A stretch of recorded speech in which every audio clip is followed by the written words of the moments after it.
News 24 पर 7 बजे महा एग्जिट पोल में एक बार फिर से आपका स्वागत है। आपके साथ मैं हूं मानक गुप्ता। तमिलनाडु, असम, पश्चिम बंगाल, केरल और पुदुचेरी 5 राज्यों में एग्जिट पोल का एक महा एग्जिट पोल लेकर हम आए हैं। 6:30 बजे से आधा घंटा हो चुका है। अभी तक की सबसे बड़ी खबर इस महा एग्जिट पोल में यह है कि 3 एग्जिट पोल्स के मुताबिक असम में पहली बार बीजेपी की सरकार बनने जा रही है और 15 साल से वहां चला आ रहा कांग्रेस का शासन खत्म होता हुआ दिख रहा है। ये देखिए, आपके सामने टीवी स्क्रीन पर आंकड़े भी हैं। 3 अलग अलग एग्जिट पोल असम में बीजेपी की सरकार दिखा रहे हैं। India Today Axis, ABP Nielsen और Times Now C Voter. 3 exit poll अगर असम में बीजेपी की सरकार दिखा रहे हैं तो उससे अंदाजा लगना चाहिए कि असम में कांग्रेस के बुरे दिन आने वाले हैं। फिर से आपको बता दें, यह सिर्फ एक अंदाजा होता है। एग्जिट पोल का मतलब जब लोग वोट देकर पोलिंग बूथ से बाहर निकलते हैं, उनसे पूछा जाता है आपने किसको वोट दिया और उसी के आधार पर यह सर्वे तैयार किया जाता है। नतीजे 19 को आएंगे। लेकिन स्वागत है आपका बीजेपी से सोनकर शास्त्री और कांग्रेस से पीएल पूनिया। और हमारे साथ 2 खास मेहमान, प्रदीप जी यहां स्टूडियो में और निरंजन जी पहले से बैठे हुए हैं। शास्त्री जी, मुस्कुराते आप हमेशा हैं, लेकिन मुझे पता है 3 एग्जिट पोल अगर असम में बीजेपी की सरकार दिखाएंगे तो फिर जाहिर है आपके लिए बहुत बड़ी खबर होगी। शास्त्री जी, निसंदेह, और हम लोगों को ऐसा महसूस भी होता है कि 5 स्टेट में हमारी सरकारें नहीं थीं और खासतौर से असम में अगर हमारी सरकार बनने का एग्जिट पोल का रिजल्ट आ रहा है तो ये हम लोगों के लिए खुशी की बात होगी। और हम लोगों को पाने के लिए ही बहुत कुछ है, खोने के लिए कुछ भी नहीं है, ऐसा मुझे लगता है मानक जी। ठीक है। और जहां तक देखा जाए तो 2011 में हम लोगों को जितने वोट मिले थे, अगर लोकसभा का देखा जाए 2014 में जो वोट मिले थे तो उन्हीं के आसपास कमोबेश आने वाले ये। ठीक है शास्त्री जी, मैं चाह रहा हूं शास्त्री जी जरा अभी तक के इस महा एग्जिट पोल की बड़ी बातें अपने दर्शकों को जरा फिर से बता दूं एक बार। 3 एग्जिट पोल कह रहे हैं बीजेपी की असम में सरकार बन रही है। 3। अब ये देखिए, बड़ी बातें अभी तक पूर्वोत्तर में पहली बार बीजेपी की सरकार बनने की संभावना है। लोकसभा चुनाव में अच्छा प्रदर्शन हुआ था, लेकिन सरकार बनना अलग बात है। 4 एग्जिट पोल के मुताबिक अब 4 हो गए हैं। असम में बीजेपी की सरकार बनने जा रही है। बाकी 4 राज्यों में बीजेपी के पास खोने के लिए ज्यादा कुछ नहीं है, इसीलिए असम बड़ी जीत होगी। बंगाल में ममता बनर्जी की सत्ता बनी रहेगी। 3 एग्जिट पोल अब यह कह रहे हैं कि कांग्रेस और लेफ्ट मिलकर भी पश्चिम बंगाल से ममता बनर्जी को नहीं हिला पाएंगे। इंडिया टुडे और एक्सिस तो यह कह रहे हैं कि ममता बनर्जी लैंडस्लाइड विक्ट्री, एक बहुत बड़ी जीत के साथ वहां पर आने वाली है। शास्त्री जी, एक छोटा सा सवाल और। अच्छा, एक और मेरे पास एग्जिट पोल आ रहा है टुडेज चाणक्य का। अक्सर निशाने पर लगता है टुडेज चाणक्य का तीर। आज क्या कह रहा है टुडेज चाणक्य, दिखाते हैं आपको। लेकिन देखिए, असम और पश्चिम बंगाल के बारे में तो हम बात कर चुके हैं। असम में मैं सोच रहा हूं शास्त्री जी, पता है आप तो यही कहेंगे कि मोदी लहर अभी भी बरकरार है, मोदी वेव, मोदी लहर। शास्त्री जी, नहीं, देखिए, बिल्कुल हम लोग ये कह सकते हैं क्योंकि 2011 में जो वहां पर वोटिंग परसेंटेज हमारी पार्टी को मिले थे, 2014 में उससे ज्यादा मिले थे। और आज जो एग्जिट पोल के नतीजे आप दिखला रहे हैं उसमें भी कमोबेश वही 2014 की ही बातों को रिपीट किया जा रहा है। इसलिए जो सामने रिजल्ट है उसके आधार पर तो हम यही कह सकते हैं कि वेस्ट बंगाल में भी हम लोग का वोट तो बढ़ रहा है और इसके आधार पर सीटें भी बढ़ सकती हैं।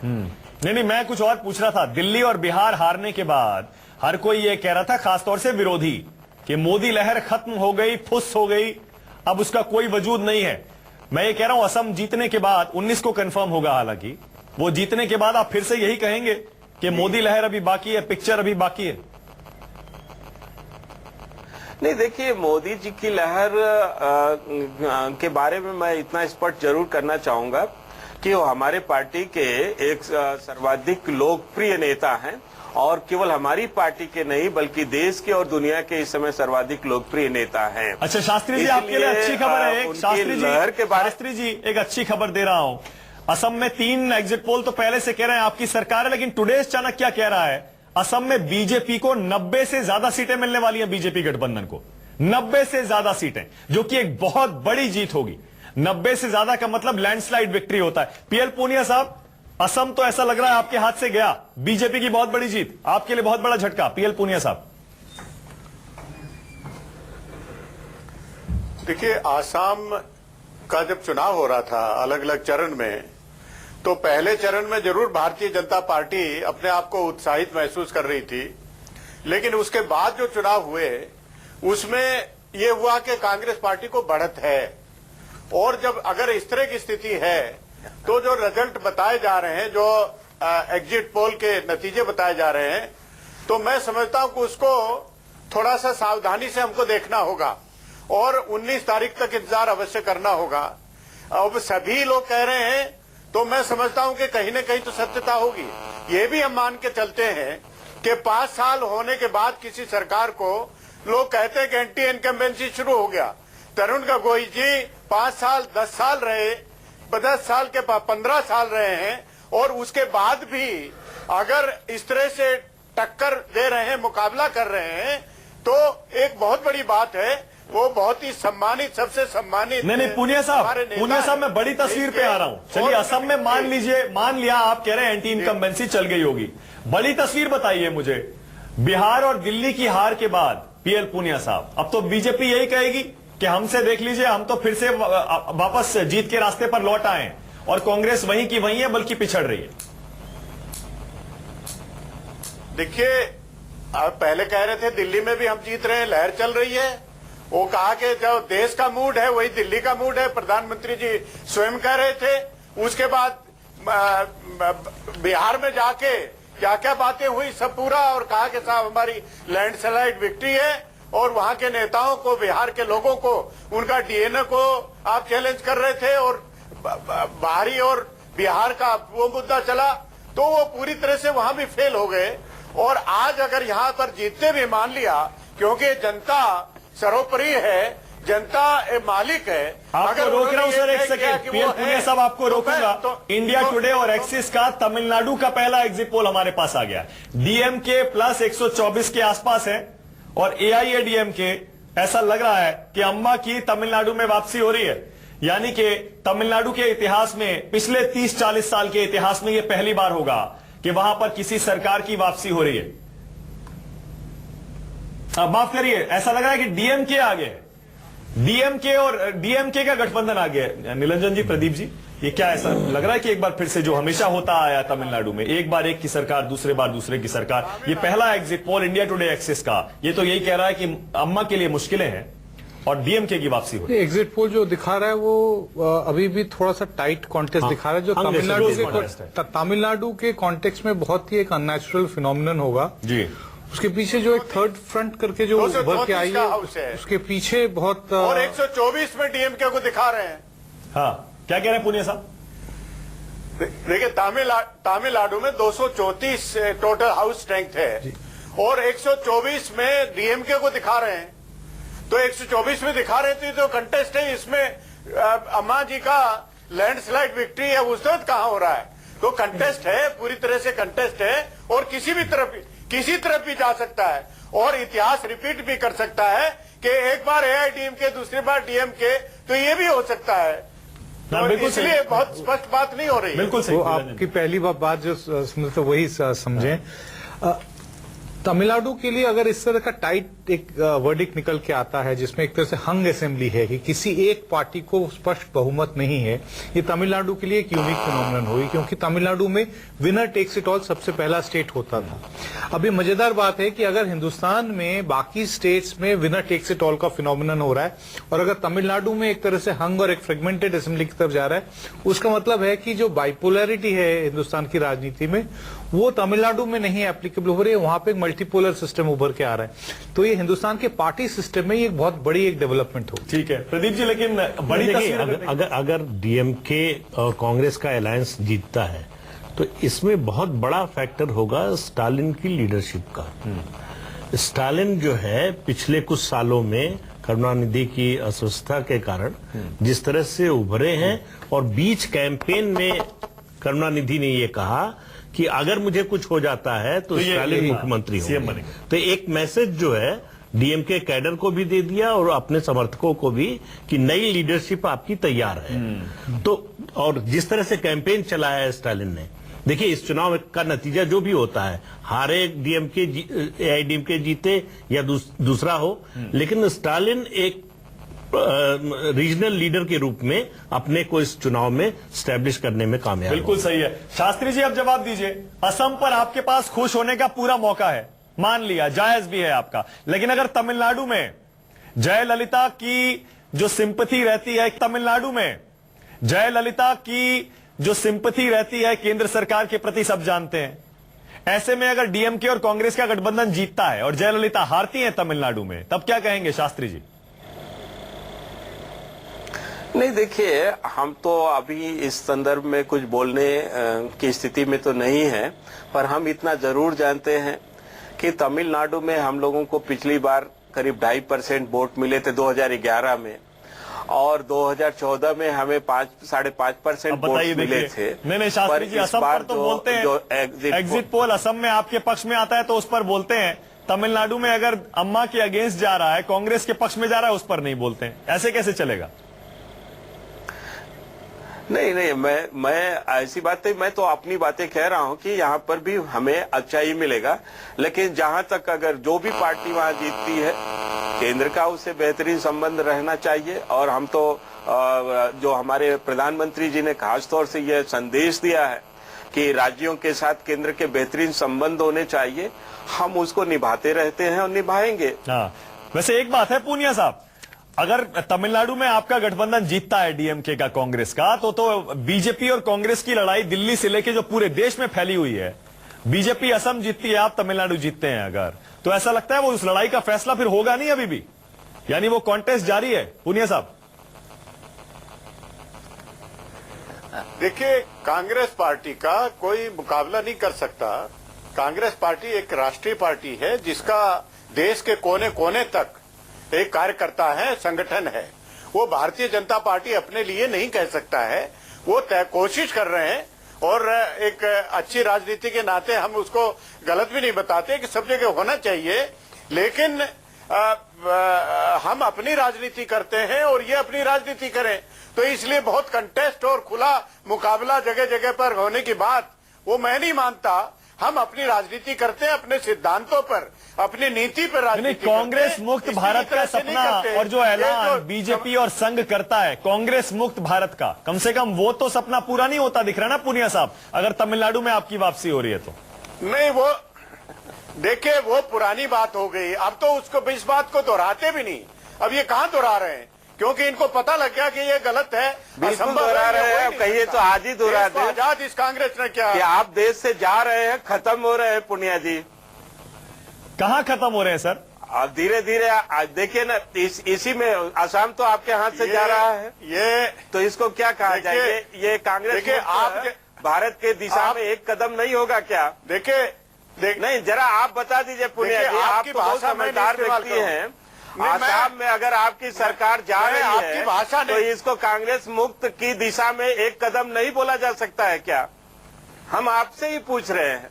देखिए, मैं आप वाली भाषा, आपकी भाषा में नहीं बोलूंगा, मैं उस गरिमा को बना के रखूंगा, लेकिन आप जो कांग्रेस मुक्त भारत बताना चाहते हैं, वो अरुणाचल के माध्यम से करना चाहते हैं, वो उत्तराखंड के माध्यम से करना चाहते हैं। इस तरह से जनता नहीं होने देगी। और आप ख्वाब देख रहे हैं, सपने देख रहे हैं, तो देखिए, बहुत अच्छी बात है, लेकिन जनता तय करती है। आपके 4 लोग बैठ के दिल्ली में नारा देते हैं, वो नारा सफल हो जाएगा, ऐसा नहीं हो सकता है। अच्छा ठीक है, कभी अच्छा ठीक है सर, एक सेकंड, मैं सोच रहा हूँ जरा दर्शकों को फिर से एक बार बता दूं। शास्त्री जी आ रहा हूं, आपके पास लौट रहा हूं। शास्त्री जी आ रहा हूं, ये बहस तो चलती रहेगी और 19 तारीख तक चलेगी, जब तक चुनाव के नतीजे नहीं आते, बल्कि उसके बाद भी चलेगी।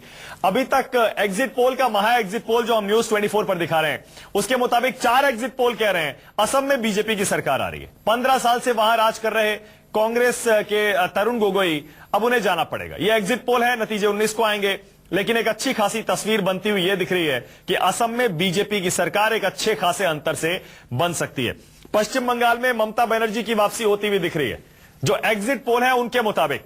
वहीं तमिलनाडु में एक एग्जिट पोल ये कह रहा है कि डीएमके और कांग्रेस का गठबंधन वापस आ सकता है और अम्मा की यानी जयललिता की एक करारी हार हो सकती है। करारी हम इसलिए कह रहे हैं निरंजन जी, क्योंकि अभी तक जितने भी ओपिनियन पोल्स आ रहे थे या जो संकेत वहां से मिल रहे थे, और जिस तरह जयललिता ने वहां पर मुफ्त में सेल फोन बांटना शुरू कर दिया, तमाम तरह की लोकप्रिय योजनाएं शुरू की, उसके बाद ये लग नहीं रहा था कि वहां पर ये परंपरा फिर से लौटेगी, एक बार एआईएडीएमके, एक बार डीएमके। तमिलनाडु की राजनीति में सिंपैथी वेव बहुत बड़ी एक फैक्टर होती है। तो जेल जाना किसी कारण से, वो उसके भी एक सिंपैथी होती है। जयललिता इस पीरियड में कन्विक्ट होने के बाद वो मुख्यमंत्री नहीं थी, उनकी जगह पे पनीर सेल्वन थे मुख्यमंत्री के तौर पे। तो लग रहा था कि शायद जयललिता को ये सब तमाम जो चीजों का कुछ पॉपुलिस्ट स्लोगन्स, परफॉर्मेंस की वजह से और सिंपैथी की वजह से उनको दोबारा से मैंडेट मिलना चाहिए।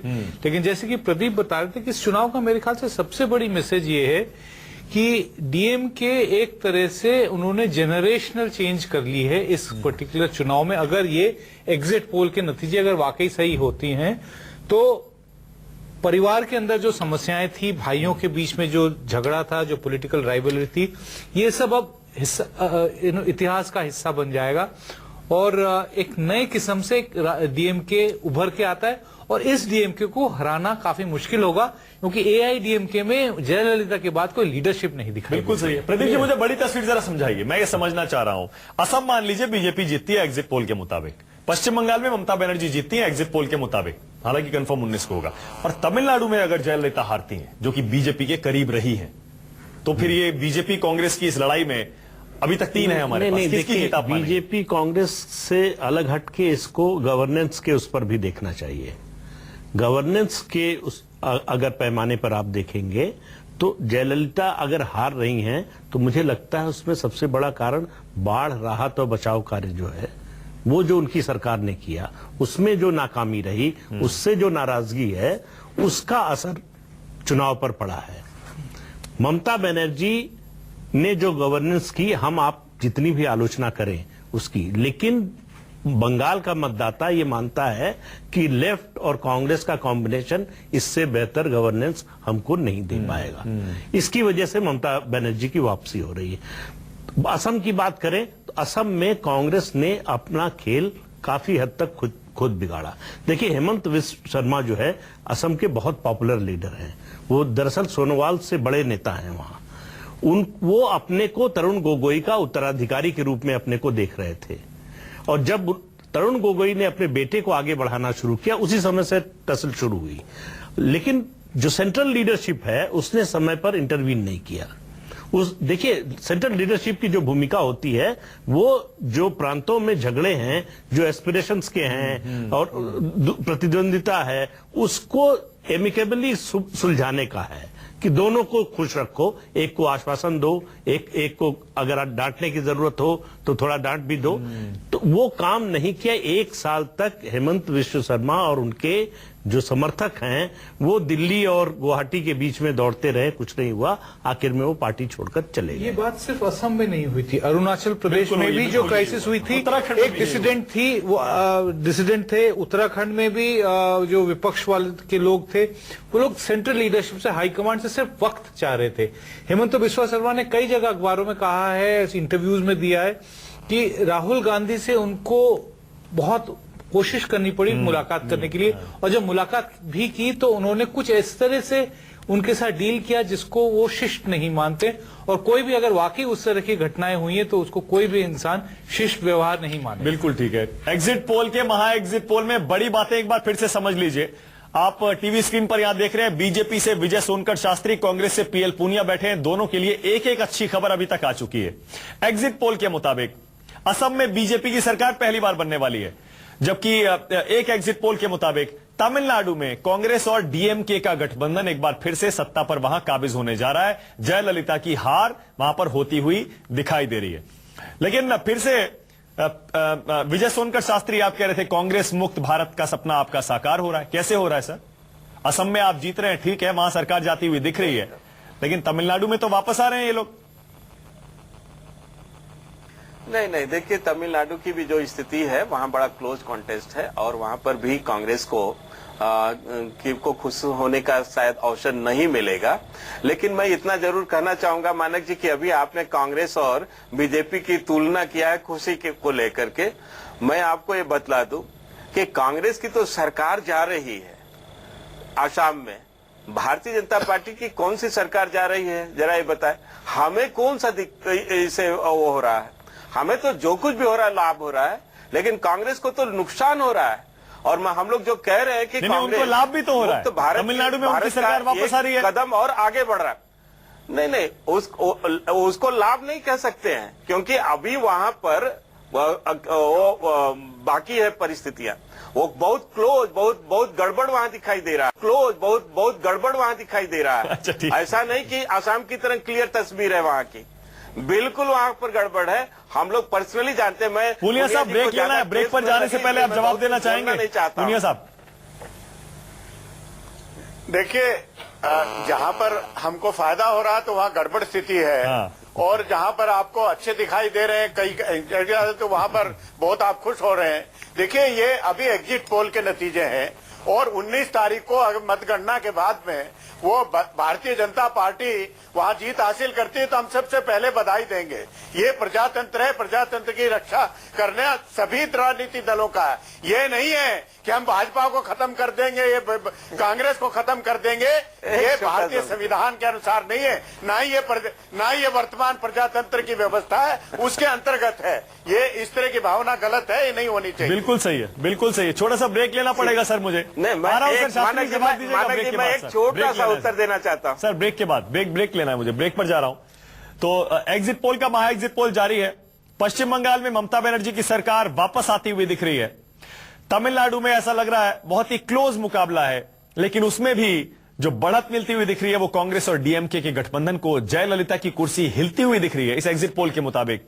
लेकिन असम में सारे एग्जिट पोल एक आवाज में कह रहे हैं कि पहली बार वहां बीजेपी सरकार बनाने जा रही है। महा एग्जिट पोल हम आपको दिखा रहे हैं। 5 राज्यों के विधानसभा चुनाव के लिए वोटिंग पूरी हो चुकी है।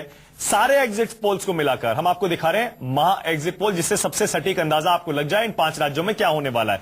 टुडेज चाणक्य देखिए क्या कह रहा है। ममता बनर्जी को 200 से ज्यादा सीटें मिलने वाली हैं पश्चिम बंगाल में। टुडेज चाणक्य का एग्जिट पोल कह रहा है 210 के करीब सीटें ममता बनर्जी को और लेफ्ट और कांग्रेस को मिलाकर ये देखिए सिर्फ 70 सीटें वहां पर मिलती हुई दिख रही हैं। फिर से देखिए, टीएमसी तृणमूल कांग्रेस ममता बनर्जी की 210, बीजेपी 14 और लेफ्ट और कांग्रेस 70। अभी तक जो महा एग्जिट पोल है उसके मुताबिक बड़ी बातें देख लीजिए। ममता बनर्जी एक बार फिर से पश्चिम बंगाल में वापसी कर रही हैं। ज्यादातर एग्जिट पोल उन्हें यही दिखा रहे हैं कि वो सत्ता में लौटने वाली है। और लेफ्ट के शासन से ऐसा लगता है टीएमसी अपने आप को अलग दिखाने में कामयाब हो गई है। लेफ्ट और कांग्रेस मिलकर भी वहां के मतदाताओं का भरोसा दोबारा जीतने में नाकाम रहे हैं। इसके अलावा असम में हम आपको बता ही चुके हैं, असम में पहली बार बीजेपी की सरकार बनती हुई दिख रही है। सारे एग्जिट पोल्स यही कह रहे हैं कि वहां से कांग्रेस जाने वाली है और 15 साल बाद कांग्रेस की सरकार हटेगी तो बीजेपी की सरकार बनेगी, जो कि पूर्वोत्तर में भारतीय जनता पार्टी की पहली सरकार हो सकती है। हमारे एक्सपर्ट्स का यह मानना है कि हाल के महीनों में बीजेपी और संघ की जो रणनीति थी वो काम कर गई। सही है ये सही बात है क्या शास्त्री जी? हाल के दिनों में जो नेशनलिज्म की डिबेट हुई, भारत माता की जय, देश विरोधी नारे, वही काम कर गए। यानी आपने जो पोलराइज करने की एक मुहिम चलाई थी, हिंदू मुस्लिम को बांटने की, वो चल गई। नहीं, देखिए मानक जी, हमने तो नहीं कहा था कि राहुल गांधी जाकर के जेएनयू में खड़े हो जाएं देश विरोधियों के साथ, देश को तोड़ने वालों के साथ, देश को बर्बाद करने वालों के साथ। ये तो जो इन विरोधी लोगों ने किया है उसका प्रतिफल है। हम तो बस ये कहना चाहते हैं कि अभी पूनिया जी कह रहे थे कि ये खुश होने की बात नहीं है, ये एग्जिट पोल है। पूनिया जी, हम भी जानते हैं कि एग्जिट पोल है, ये एग्जैक्ट पोल नहीं है।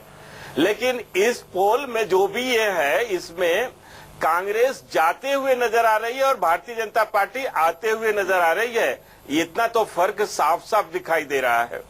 इसलिए हम जो ये कहते हैं कि भारत में अब कांग्रेस मुक्त भारत का जो राज्य स्तर पर जो हम लोगों की सोच थी, वो सोच अब चरितार्थ होते हुए साफ साफ दिखाई दे रही है। इससे आप इनकार नहीं कर सकते हैं। नहीं, शास्त्री जी, अच्छा पूनिया साहब जवाब देंगे। मैं तो पहले भी कह चुका हूं। पूनिया साहब, तमिलनाडु में आपके पक्ष में लहर दिख रही है, आपके और डीएमके के, उसके बावजूद शास्त्री जी कह रहे हैं कि कांग्रेस मुक्त भारत की तरफ हम बढ़ रहे हैं। देखिए, नहीं, भारत भारतीय जनता पार्टी को दिखाई कहाँ देता है? जो कांग्रेस जो भी अच्छा काम करे इनको दिखाई नहीं देगा। और एक राष्ट्रीय पार्टी को देश से मुक्त कराना चाहते हैं। इससे इससे इससे डिक्टेटरशिप और क्या हो सकती है? ये तो तानाशाही रवैया है जो ये जनता के सामने पूरे देश के सामने डिक्टेटर की क्या बात है? जैसी करनी वैसी भरनी की बात करते हैं। और क्या है? एक जैसा आपने किया है उसका प्रतिफल आपको मिल रहा है। अहमियत है। आपने भ्रष्टाचार किया है 10 साल, आपको पता लग जाएगा। जनता आपको फिर भी आपका स्वागत करे। आप जो कर रहे हैं, क्या आप चाहते हैं कि देश में भ्रष्टाचारियों का स्वागत हो? शास्त्री जी एक सेकंड रुक जाइए, एक सेकंड सर, एक सेकंड। मैं केरल का नतीजा दिखा रहा हूं आपको। केरल में ऐसा लग रहा है, केरल में भी ऐसा लग रहा है कि वहां पर एक बार फिर से सत्ता परिवर्तन होने जा रहा है। केरल से कांग्रेस की सरकार जाती हुई दिख रही है और वहां लेफ्ट फ्रंट की वहां पर वापसी होती हुई दिखाई दे रही है। कांग्रेस में उमेन चांडी की, केरल में उमेन चांडी की सरकार जा रही है और वहां पर लेफ्ट की वापसी होती हुई दिख रही है। वहां भी अक्सर ऐसा होता है, एक बार कांग्रेस एक बार लेफ्ट। इस बार फिर ऐसा लग रहा है वही परंपरा दोबारा निभा रहे हैं वहां के वोटर और कांग्रेस की सरकार को हटाकर और एक बार फिर से लेफ्ट की सरकार को वहां पर ला रहे हैं। पुनिया, आप बोलिए शास्त्री जी, तमिलनाडु और केरल अगर दोनों जगह कांग्रेस आ रही है तो कांग्रेस मुक्त भारत की तरफ कहां बढ़ रहे हैं? कहां आ रही है? आप देखिए ना केरल में क्या स्थिति है। केरल में जो स्थिति चल रही है उससे क्या आपको लग रहा है कि कांग्रेस आ रही है? अरे 78 सीटों पे आ गए हैं सर, 78 एग्जिट पोल के मुताबिक हम लोग। अच्छा हाँ, माफ करिए, हाँ सॉरी, माफ करिए, मेरी गलती है सर, मेरी गलती है, माफ करिए, मैं आंकड़े गलत पड़ गया था। तो ये जवाब पूनिया साहब को देना है। एक सेकंड शास्त्री जी, ये जवाब पूनिया साहब को देना है। पूनिया साहब जवाब दीजिए। केरल से भी आप जा रहे हैं, असम से भी आप जा रहे हैं, तो यानी कि झटका तो आपके लिए हुआ। देखिए केरला में पिछले चुनाव में हमारे 46% वोट थे और एलडीएफ के 45% थे, 1% का फर्क था। और वो इसी तरह से उनका हमारे 72 एमएलए थे और उनके 68 एमएलए थे। तो इसी तरह से बहुत ही fine thin, razor thin majority वहां रहती है और वो अगर आता है। लेकिन अब की बार हमारे मुख्यमंत्री ने, सरकार ने बहुत अच्छा काम किया है और जनता वहां की कह रही है कि अब की बार जो परंपरा हमेशा चली आ रही है वो टूटेगी और कांग्रेस पार्टी की सरकार वहां बनेगी। ये एग्जिट पोल है। और क्योंकि वहां पर बहुत ही, ये पूनिया साहब, ये आप लोग सेलेक्टिव क्यों हो जाते हैं? तमिलनाडु में हम बता रहे हैं कि परंपरा निभाई जाएगी, आप उस पर यकीन कर लेते हैं। हम कह रहे हैं केरल में टूटेगी, केरल में निभाई जाएगी, आप उस पर यकीन नहीं करते हैं। नहीं तो दोनों के परिस्थितियां और आंकड़े अलग अलग हैं। मैंने तो आंकड़े बताए हैं, केरला के आंकड़े बताए, उसी के आधार पर मैंने एनालिसिस किया है। आंकड़े तो हम बता रहे हैं, आप तो पुराने आंकड़े बता रहे हैं, हम तो एग्जिट पोल के आंकड़े बता रहे हैं। नहीं, मानक जी, केरल में जिस तरह से आखिर में कांग्रेस हर जगह से जा क्यों रही है, इसका जाने का एकमात्र कारण है भाजपा कितने आ रही है देशों में और केंद्र में, केवल भ्रष्टाचार। तमिलनाडु में भारतीय जनता पार्टी तो केरल में अगर हम खाता खोल लेंगे तो ये भी हमारे लिए बड़ी बात होगी और हम खाता खोल रहे हैं। आप गड्ढे में गिरेंगे तो भी कतर। देखिए, आप गड्ढे में, केरल में हम आ रहे हैं। अगर वहां पर हमारा एक सीट भी आएगा तो हम आ रहे हैं और हकीकत तो यह है कि केरल में हमें कम से कम 10 सीटें मिल रही है। केरल में भी हम आ रहे हैं।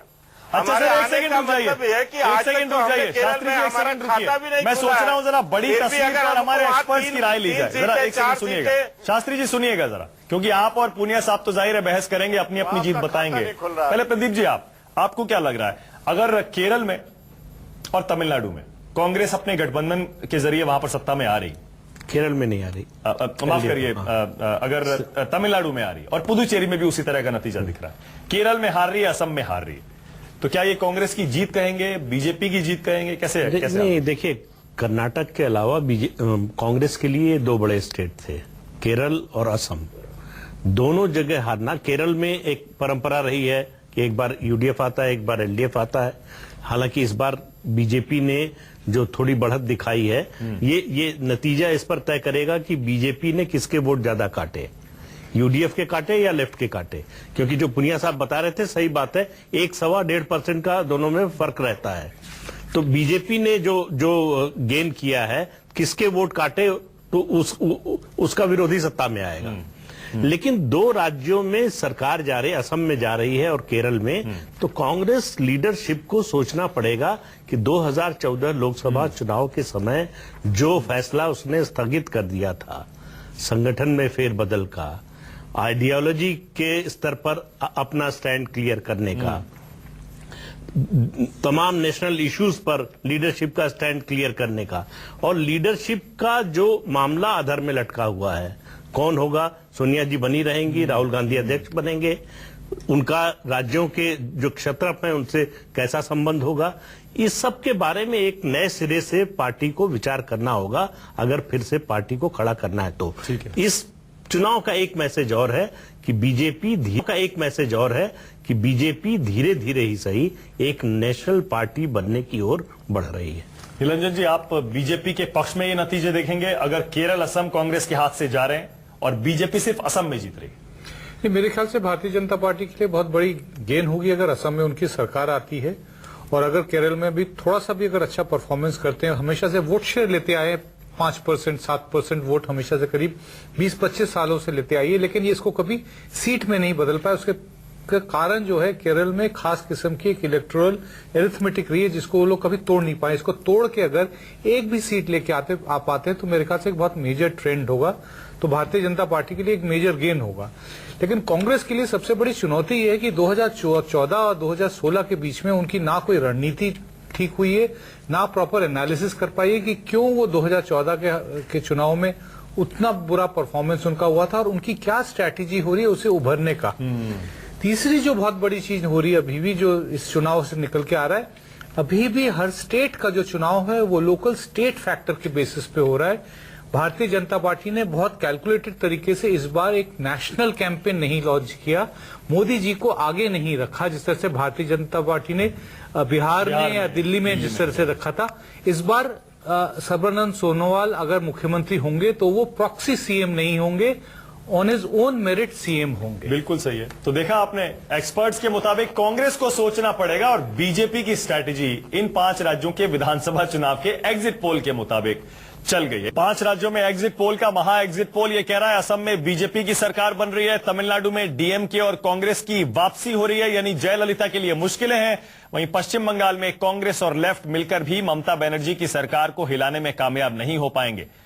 वहीं तमिलनाडु के साथ साथ पुदुचेरी में भी ऐसा लग रहा है कि कांग्रेस आगे है।